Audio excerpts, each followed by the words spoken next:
dawladda hoose waxa ay qaabilsan tahay adeegyada maalinlaha ah ee shacabku u baahan yihiin waxaana kamid ah ka hortagga musiibooyinka sida dabka waxbarashada nadaafadda qorsheynta bixinta dhulka dhismaha iyo dayactirka wadooyinka iyo qaar kale oo badan maamulka gobolka Banaadir dhammaan adeegyadan waxba kama qaban magaalada waxaa ka jira dayac fara badan iyo mugdi tusaale halkani waa wadada wadnaha oo halbowle u ah magaalada Muqdisho muddo 3 bilood ah waxaa dansan layrarka kadib markii la dayacay mid bay u baqtiyeen wadadan kaliya dayaca kuma eka ee qaybo badan ayaa sidaan ah kolka gobolka uu dhaco shacabka iyo ganacsatada ayay saameyn ku yeelatay waayo waxa way waqtiga dambe toban shaqeysan jirnay waqti waxa magaalada way camireed weeshina leerkano shaqeynaa dadkan saad bay u soo jeedaan Soomaa laakiin waqtiga hadeertaan la joogo mugdi uu noqday dhulkan waxa way iftiinka ku dagay war Soomaalida waxa way inta badan iska xarunta Soomaa mugdi way ka cabsanaysaa si darteedana ganacsigeena way yaraada sidoo hore marka leerkano shinaan hadda ma ahan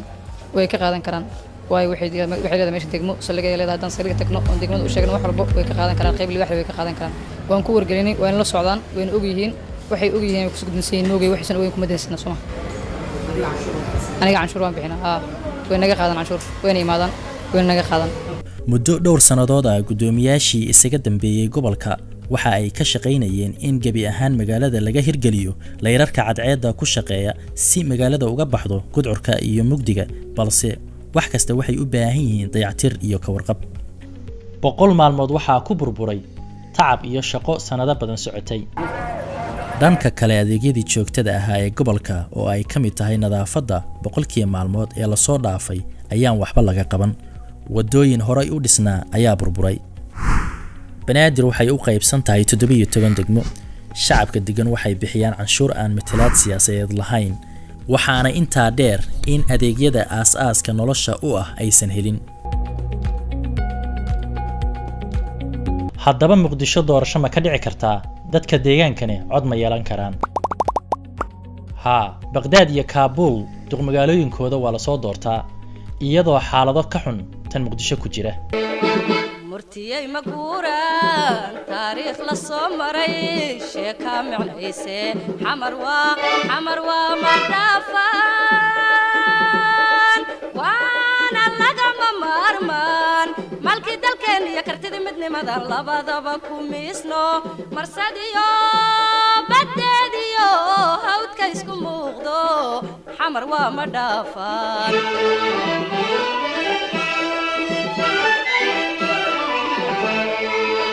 murtiyay maguuraan taariikh la soo maray sheeka macnayse xamar waa madafaan waana lagama maarmaan malkii dalkeen iyo kartidii midnimada labadaba ku miisno marsadiyo badeediyo hawdka isku muuqdo xamar waa madafaan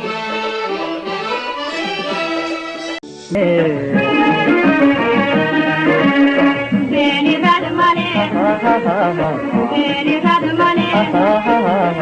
ela laurun mamare Beni radmale ela laurun mola magaalada Muqdisho nadaafadeedu waa liidataa waxaana la galay xilli roobaad 42 milyan iyo bar lacagta dollarka Mareykanka ayay canshuur u bixiyeen dadka magaalada degan 3 bilood gudahood hadda waa 3 bil kaliya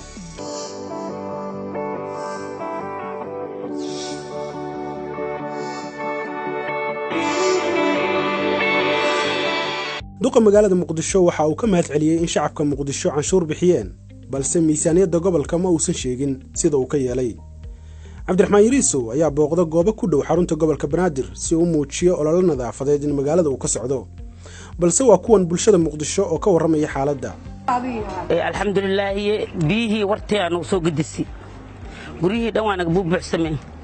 alaabtii waa naga daatay joodyaashii dhan waa naga daadeen waxaan kaloo haysanana male biyaabana qaaday kooni wii joogino hadda bilaawiilata dandarasna qabatay haddii oo sii socdane waaba naga sii daran tahayba waxna sii ma arki wala koonoo imaaday ma arki inakaanaaga kuwi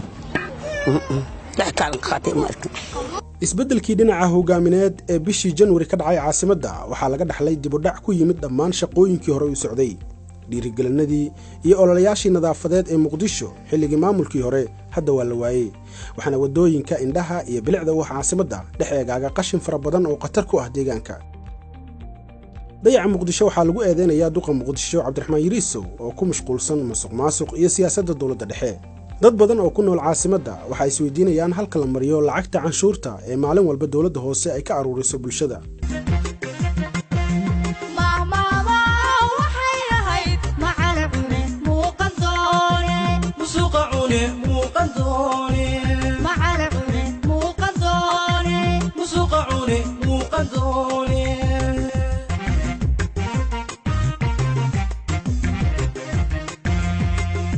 guri wada muraayada maalintii aad dhimatana aan lagugu meydhin oo meydkaaga laga raro musuqmaasuqa dhan guri wada muraayada maalintii aad dhimatana aan lagugu meydhin oo meydkaaga laga raro musuqmaasuqa dhan in dawladdu awoodeedu ku cabirso shacabka intay ugu adeegi lahayd jidadkan la xirayo oo maalmaha oo dhan xiran waxa weeye waa qayb kamid ah caburin haddaad i doorataan haddaan magaalada nabad keeni waayo baabuurtii waaweyneed yaan gadaal ka geli jid la xiraayo ma jiraayo waan soo magnahay waxaa waaye shaqaa raadsan lahayn magaalo aadi lahayn ilmaha naga baahan wadooyinkii la xirta hadda xoosh lutanka soo bilaaba hadda aan ku taaganahay meeshii la dhahayay soobo danta noogu jirto maxay tahay dawladda iidile hadday danaysanayso shacabka waxba isu qabanaynin anaka waxaan dhihi lahayn anaka maxaa la asiga anaka rayd ma u noqono waxaan anaka taageerayno waxa anaka horumarsanayna ma lahan horumarintu waxay ka imaataa shacabka hadduu silacsan yahayna wax horumar ah ma dhacaayo waxaan codsanaynaa in wadooyinkana noola furo anaka waa u shaqo tegi lahayn haddaad anaaba daalin maxaan shaqaysanaa cunug yaraan wataa maxaan shaqaysanaa hal sac bar markay aheedaan lug soo bilaabay umula ahay waa lugeynooya hadda anaaba daalina maxaan shaqaynaa shaqada haddii la isiiya xataa dawladdu waxaan ka codsanaynaa inay waddada noo furto anaka wax nasiila madhoon xoogeena arsaaqdeena oo saaran yahay waddadeena hanakii aynaga xirin sababtoo xoogeenu arsaaqdeena ku jiro anaka xoogeena hadday naga xayirto maxaa anaka cunaynaa wax mayna siisaa anaka saxaha noo samaysa masaakiinaan ahay han shaqaysano waddada ha noo furto oo degmo walbaba councilman ay isu doorato mayorka hadda maalin la soo magacaabayo hadda nin cusub baa la soo magacaabay laba beri ka hor waxay ahayd magaaladu waa nabad in mayorka la doorto ma aha in magacaabid ay dhacdo marka dee taasaa waxay kuu muujinaysaa in ay dawladdu runtii markay noqoto dhanka qof iyo codkiisa iyadu afkeeda ay ka qiratay inay ku fashilantay oo ay ka gaabisay waxyaabaha igu yaabka badan waxay tahay runtii dee madaxweyne iyo prime minister iyo guddoomiye baarlamaan oo dalkii hal mar ka wada maqan wasiirkii gaashaandhigga wasiirka arrimaha gudaha wasiiradii oo dhan iyo madaxweynihii iyo prime ministerkii iyo guddoomiye baarlamaan hal mar inay dibadda ka wada maqan yihiin dalkii oo dal madaxdii loo doortay ay dibadda ku maqan yihiin yaa u maamulaya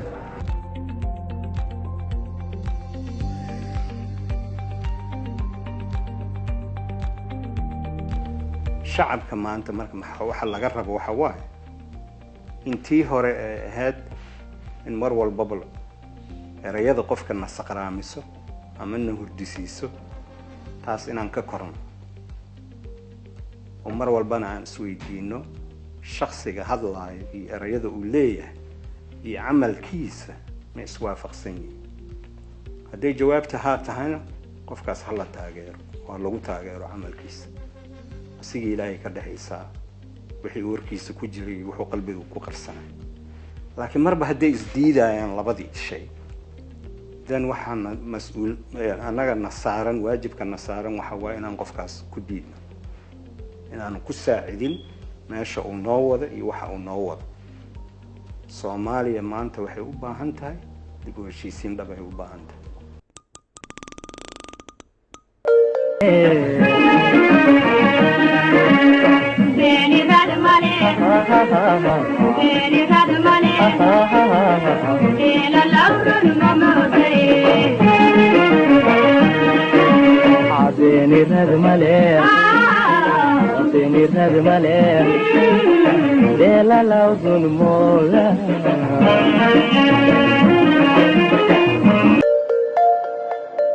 madaxweyne dalku wuxuu marayaa xaalad halis ah oo qarka u saaran inuu al-shabaab gacanta u galo ciidankii xoogga dalka waxay faaruujiyeen furmihii dagaalka maanta ma jiro ciidan ka shisheeya afguuyo iyo carbiska al-shabaab xilli kasta ayay qabsan karaan afguuyo iyo balcad muqdishona u soo tallaabi karaan dalka wuxuu ku jiraa xaaladda adagna wuxuu ku jiray muddo 10 sano ah intii qolooyinkan nabadiidka ah ee xagjirka ah ay duurka galeen ay noo diideen in dawladdu istaagto inay dawladdu shaqayso in ummadda Soomaaliyeed ay nabad helaan iyo nolol helaan xaqiiqadiina runtii ilaa hadda waa ka adkaanayna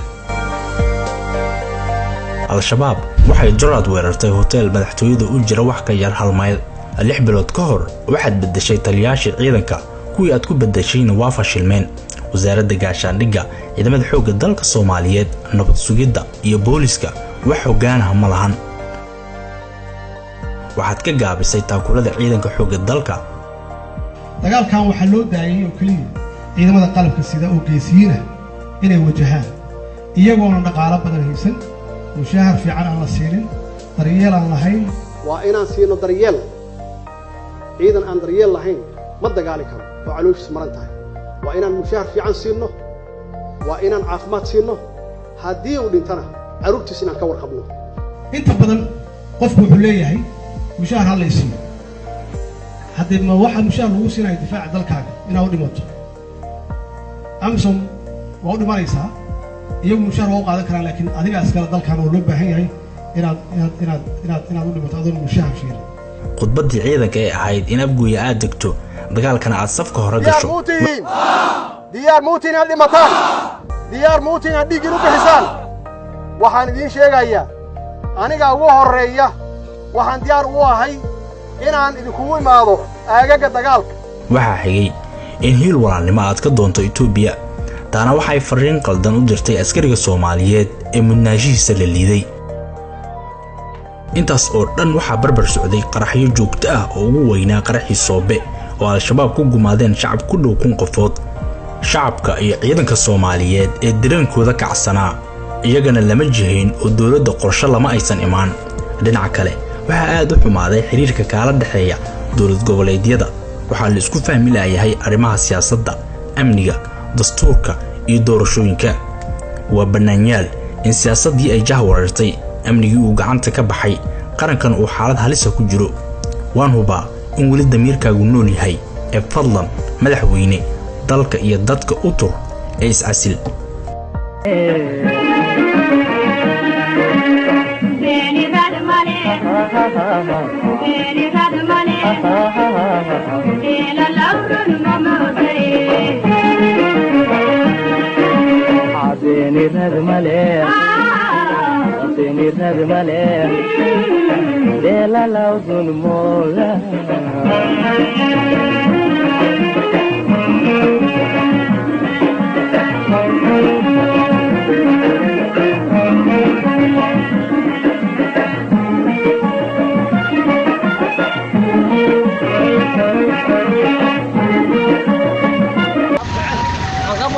maanta waa tan dadkii sidaan u ciqaaban yihiin wadooyinkii waxaa lagu soo celiyey isbaarooyinkii wadooyinkii alla la soo celiyey ummaddii oo dhan sidaanay u lugaynaysaa waxaa maqlaysaan waxaa waaye waa ambalaas qof bukaan ayay wadaa waddadiiyaa ku xihan meel ay ka baxda ma laha qof miskiin ah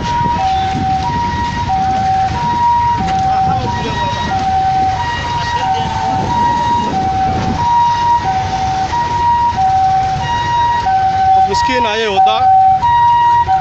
qof xanuunsan waa taas ambalaasta arkaysaan waddadiinu ay xiran tahay halo maxaa wadaan saaxiib maxaa wadaan yaa waxaan kuu duubaya aan dantaada aan ka talino